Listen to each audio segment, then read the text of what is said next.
What's up? It's Matt. I've made some changes to the layout of the Hobie Mirage Lynx, and I'm going to show you what I've done and see what you guys think. Maybe offer a little suggestions if you have them in the comments, please.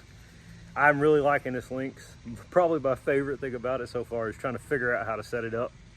I think I've got a pretty good setup now for the kind of fishing that I do most of the time, which is ponds, creeks, rivers, bayous, stuff like that. Looking for sac-a-lait, bass, and catfish. There may be a little bit of tweaking that needs to happen for the marsh, and that's mostly because I'm on it longer, so we'll see. All right, so nothing's changed at the front. Still got my fatty stand-up rope. Biggest change is I got the Marsh Anchor right there. That is from Nick at Navarre Custom Kayaks, and I mounted it right behind the fish finder. The reason is because when you're sitting in the seat, that is the perfect spot to just reach out and grab that parking pole. Speaking of the parking pole, I picked one up the other day from Louisiana Custom Kayaks. Just trying to show you all how that works. Bam, sits right there.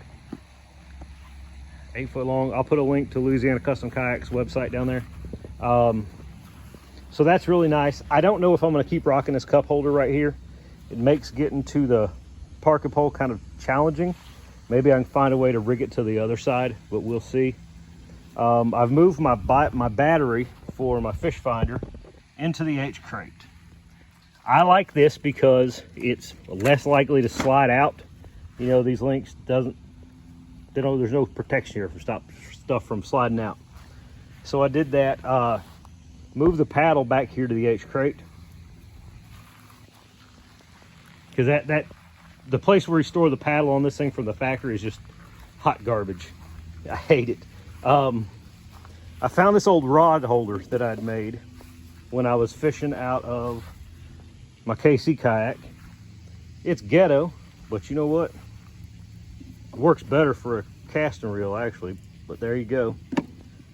Works like that to hold the rod. It's not tightened down, but if I'm dealing with a fish, whatever, it's there.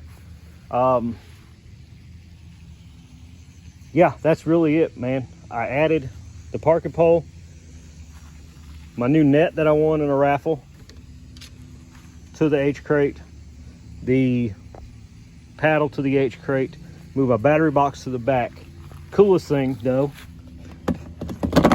instead of reaching around looking for tackles in the H crate, now I could just keep my lunch, whatever, in it.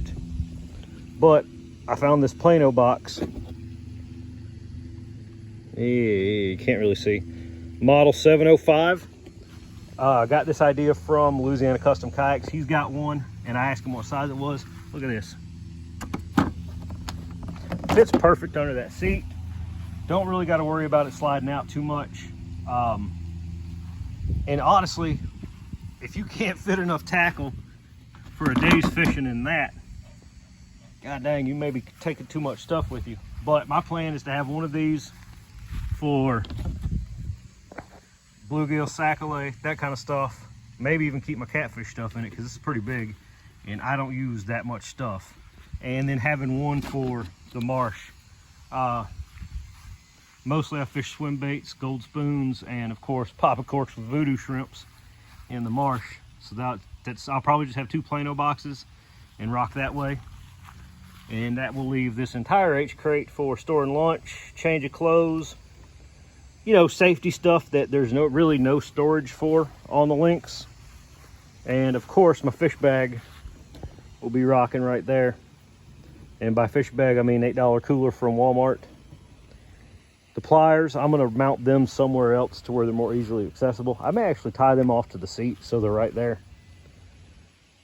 But that's it. The Lynx is starting to take shape, and hopefully we'll get some videos fishing it soon.